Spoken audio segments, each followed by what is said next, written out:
लवकरच ठाकरे बंधूंच्या युतीची घोषणा होईल। चर्चेनंतर सर्व गोष्टी स्पष्ट होतील। दोन्ही पक्षाचे नेते निर्णय घेतील। राज ठाकरेंच्या भेटीनंतर अनिल परब यांची प्रतिक्रिया। संजय राऊतांसह अनिल परबांनी घेतली राज ठाकरेंची भेट। तिघांमध्ये तब्बल 45 मिनिटे चर्चा। ठाकरे बंधूंच्या युतीची लवकरच घोषणा होण्याची शक्यता।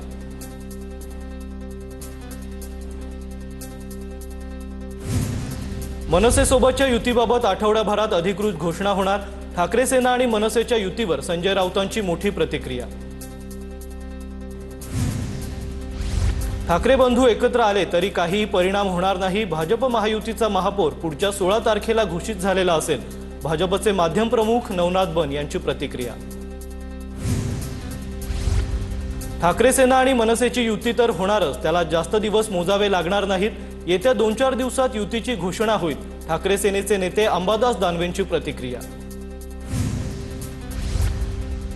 राज ठाकरेंच्या भेटीनंतर पुन्हा दोन्ही पक्षातील नेत्यांची बैठक। अनिल परब, संजय राऊत, बाळा नांदगावकर उपस्थित राहणार। युतीच्या चर्चा सुरू असताना नेते पुन्हा बैठक घेणार। आज नेते एकत्र येऊन अंतिम चर्चा करणार असल्याची माहिती। महाविकास आघाडी एकत्र राहावी हा आमचा शेवटपर्यंत प्रयत्न असेल। मवियानं अभेद्य राहून निवडणूक लढवावी ही आमची इच्छा।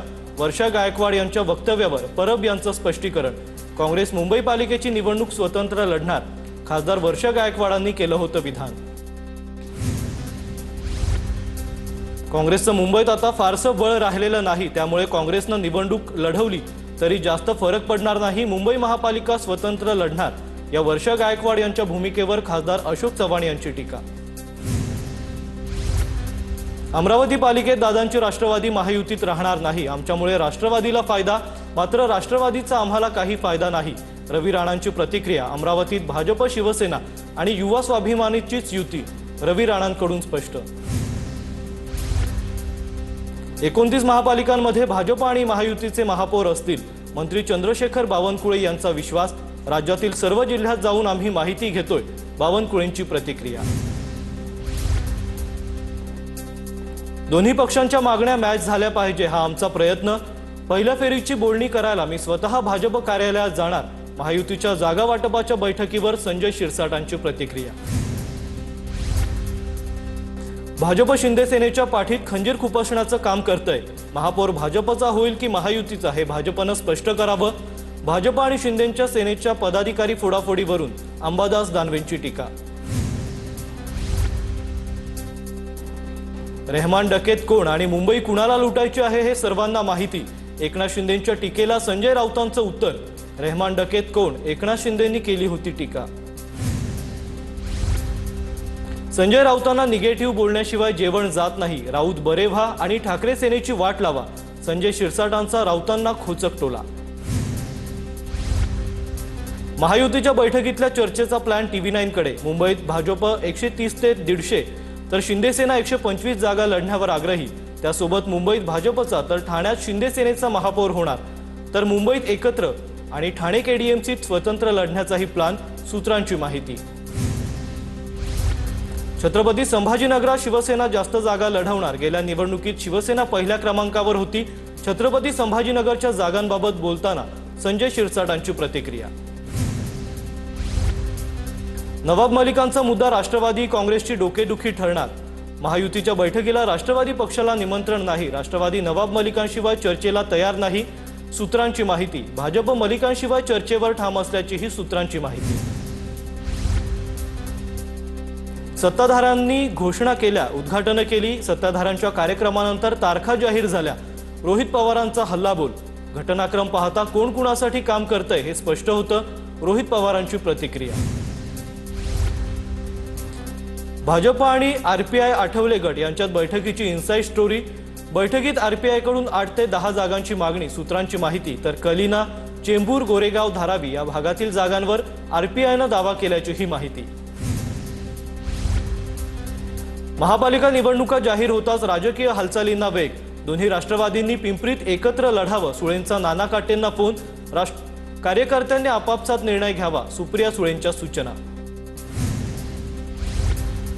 राज ठाकरेंकडून निवडणूक प्रचार सभेसाठी शिवाजी महाराज पार्क मिळण्याबाबत अर्ज। मनसेनं 11 आणि 12 जानेवारीसाठी महापालिकेकडे परवानगी मागितली। तर शिवसेना ठाकरे गटाकडून 12 तारखेला शिवाजी पार्क मिळण्याबाबत अर्ज। ठाकरे बंधू आणि एकनाथ शिंदेंमध्ये शिवतीर्थासाठी रस्सीखेच।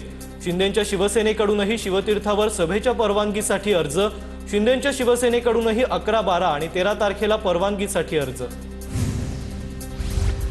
पुण्यात आदित्य ठाकरेंच्या सभांचं आयोजन। आदित्य ठाकरे 20 डिसेंबरला 2 सभा घेणार। पुण्यात सत्ताधाऱ्यांचा पंचनामा या टॅगलाईन खाली सभा घेणार असल्याची माहिती। महापालिका निवडणुकीच्या पार्श्वभूमीवर ठाकरेंच्या शिवसेनेचा मुंबईतील वरळी डोममध्ये पदाधिकाऱ्यांचा मेळावा। करून दाखवलंय ते अभिमानाने सांगूया असं मेळाव्याचं शीर्षक। शिवसेना नेते आदित्य ठाकरे मेळाव्याला संबोधित करणार।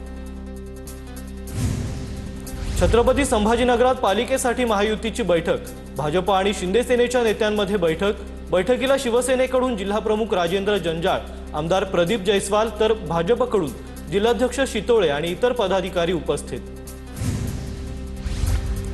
मुंबईत बॅनरबाजी करत उद्धव ठाकरेंवर निशाणा। जे हिंदुत्वाचे नाही झाले ते मराठी माणसाचे काय होणार? मुंबईकर जागा हो, एका परिवाराच्या नादी लागू नको, बॅनरवर उल्लेख। आमदार अण्णा बनसोडे अजित पवारांच्या भेटीसाठी दाखल। अजित पवारांकडून इच्छुकांची मुलाखत घेण्याची सुरुवात। अजितदादांकडून पिंपरी चिंचवडमधील इच्छुकांच्या भेटी आणि मुलाखती। पिंपरी चिंचवडमध्ये दोन्ही राष्ट्रवादी एकत्र लढण्याची शक्यता, सूत्रांची माहिती। अजित पवारांना भेटण्यासाठी कार्यकर्त्यांची मोठी गर्दी। महापालिका निवडणुका जाहीर होताच हालचालींना वेग। पुणे पिंपरी चिंचवडमधील कार्यकर्ते अजित पवारांना भेटण्यासाठी आले। महापालिका निवडणूक लढवण्यासाठी इच्छुक असणाऱ्यांची गर्दी। ठाकरे सेनेच्या महिला शहर अध्यक्षा रुपाली आल्हाट अजितदादांच्या राष्ट्रवादीत। भाजपच्या माजी नगरसेविका अश्विनी जाधवांचाही अजितदादांच्या राष्ट्रवादीत प्रवेश। पिंपरी चिंचवडमध्ये भाजपला मोठा धक्का। सीमा सावळेंचा अजित पवारांच्या उपस्थितीत राष्ट्रवादीत प्रवेश।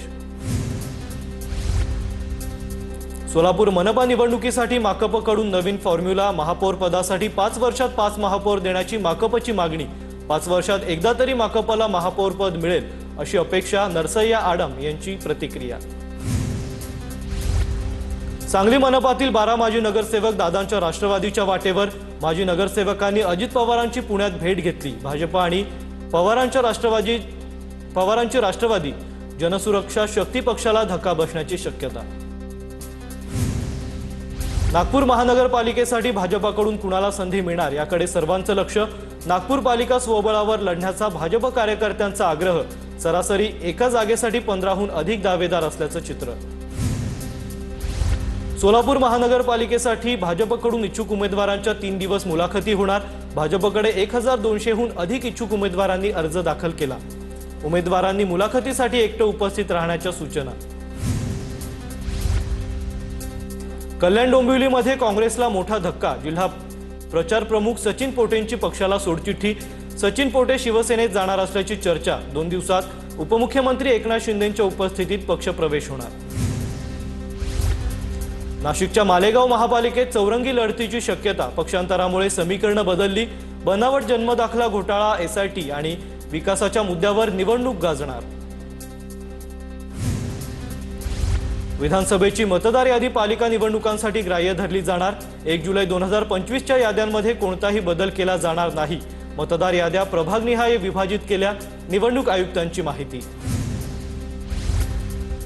नाशिकच्या मालेगावात निवडणुकीच्या पार्श्वभूमीवर पालिका ॲक्शन मोडमध्ये। राजकीय बॅनर, झेंडे काढण्यास पालिकेकडून सुरुवात। शहरातील नवीन कामं, नवीन प्रस्ताव, नवीन ठराव करण्यास बंदी। महाराष्ट्रातील खासदारांनी जरांगे पाटलांची भेट घेतली। ओमराजे निंबाळकर, बाळ्यामामा म्हात्रेंनी जरांगेंची भेट घेतली। संदीपान भुमरे, कल्याण काळेंनीही जरांगे पाटलांची भेट घेतली आहे। मराठा आंदोलक मनोज जरांगे पाटील राजधानी दिल्लीत आहेत। नॅशनल हेराल्ड प्रकरणात सोनिया गांधी, राहुल गांधींना दिलासा। कोर्टानं ईडीनं दाखल केलेल्या आरोपपत्राची दखल घेण्यास दिला नकार। राऊस एव्हेन्यू कोर्टात आरोपपत्रांची दखल घेण्यास नकार दिला। पुण्याच्या येरवडा तुरुंगातून शीतल तेजवानीचा बावधन पोलिसांनी ताबा घेतला। शीतल तेजवानी सध्या न्यायालयीन कोठडीत होती। गेवराईमधील माजी आमदार अमरसिंह पंडित यांच्या स्वीय सहायकावरील हल्ला प्रकरण। आमदार लक्ष्मण पवार यांचे बंधू त्रिंबक पवार यांच्यासह 5 आरोपींना अटक। नगर परिषद निवडणुकीवेळी अमृत डावखर यांच्यावर हल्ला झाला होता। दाऊदचा निकटवर्तीय कुख्यात गँगस्टर सुभाषसिंह ठाकूरला मीरा भाईंदर वसई विरार क्राईम ब्रँचनं ताब्यात घेतलंय। प्रोडक्शन वॉरंटवर सुभाष ठाकूरला ताब्यात घेतलं। बिल्डर चव्हाण हत्याकांड प्रकरणात ठाकूर मुख्य आरोपी असून तुरुंगातच त्यानं हत्येची योजना आखल्याचा आरोप। मुख्यमंत्री निधीतून 35,362 रुग्णांना 299 कोटींची मदत। फडणवीसांच्या निर्देशानुसार प्रत्येक जिल्ह्यात मुख्यमंत्री सहायता निधी कक्ष स्थापन। निधीचा लाभ मिळवण्यासाठी पूर्वी नागरिकांना मुंबईत यावं लागत होतं। पक्षांतर विरोधी कायद्यात सुधारणा करण्याची गरज। काँग्रेसचे राज्यसभा खासदार दिग्विजय सिंह यांची राज्यसभेत मागणी। शिवसेना आणि राष्ट्रवादी काँग्रेस पक्षाच्या फुटीचाही दाखला दिला। प्रकाश पुराणिक मेमोरियल ट्रॉफी महिला क्रिकेट स्पर्धेचं राज ठाकरेंच्या हस्ते उद्घाटन। प्रकाश पुराणिक ट्रॉफीचा यंदा 4था सीझन। वेळेत काम न करणाऱ्या कंत्राटदारांना तुरुंगात टाकणं आणि जबाबदारी टाळणाऱ्या अधिकाऱ्यांना निलंबित करण्याचा विक्रम माझ्या नावावर असावा, अशी माझी इच्छा। केंद्रीय मंत्री नितीन गडकरी यांचं विधान। देशभरात या मोहिमेला सुरुवात झाली असल्याचीही गडकरींची प्रतिक्रिया। पक्षविरोधी भूमिका घेतल्याने अकोल्याच्या मूर्तिजापूरमध्ये भाजपच्या पदाधिकाऱ्यांची हकालपट्टी। 4 पदाधिकाऱ्यांचं 6 वर्षांसाठी निलंबन। उमेदवारांच्या तक्रारीनंतर भाजप जिल्हाध्यक्ष संतोष शिवरकर यांची कारवाई। संतोष देशमुखांना न्याय मिळाला पाहिजे, धनंजय देशमुखांची मागणी। आरोपींचे समर्थक SIT CID चॅलेंज करत आहेत। देशमुख कुटुंबाला भयभीत करण्याचा आरोपींचा प्रयत्न। धनंजय देशमुखांची प्रतिक्रिया। त्रिभाषा धोरणासाठी नेमलेल्या नरेंद्र जाधव समितीला 1 महिन्याची मुदतवाढ। शालेय शिक्षण आणि क्रीडा विभागाचा मोठा निर्णय। मुंबई पालिका निवडणुकीत भाषेचा मुद्दा वादग्रस्त ठरू नये यासाठी निर्णय। नाशिकच्या मखमलाबाद परिसरात आज देखील वृक्ष लागवड। काल 1000 झाडांची लागवड करण्यात आली होती। शहरात टप्प्याटप्प्याने 15,000 झाडांची लागवड केली जाणार।